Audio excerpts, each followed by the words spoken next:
नमस्कार. सुवर्ण भारतमध्ये आपल्या सगळ्यांचं स्वागत. मी रश्मी हिवरे. आजच्या काही ठळक व विशेष घडामोडी. मेसा येथे माणिका देवी मंदिरात नागदिवाळी उत्सव उत्साहात साजरा. तालुक्यातील वरोरा तालुक्याच्या मेसा गावात माणिका देवी मंदिरात नागदिवाळी उत्सव मोठ्या उत्साहात साजरा करण्यात आला. दरवर्षीप्रमाणे यंदाही देवीच्या प्रतिमेचे विधिवत पूजन करून हा सण भक्तिभावाने साजरा करण्यात आला.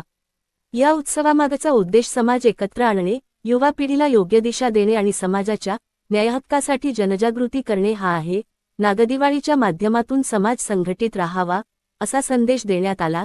या कार्यक्रमाला अध्यक्ष म्हणून राजू दडमल उपस्थित होते, तर आयोजक म्हणून वासुदेव मगरे, संतोष मगरे, वैभव जीवतोडे, विठ्ठल मगरे, लक्ष्मण जीवतोडे, रमेश गजभे, विठ्ठल नन्नावरे, रामाजी भीमराव दडमल, केशव नन्नावरे, शंकर जीवतोडे यांच्यासह अनेक मान्यवरांची उपस्थिती होती. सुवर्ण भारत न्यूजसाठी राजेश येसेकर, तालुका प्रतिनिधी भद्रावती.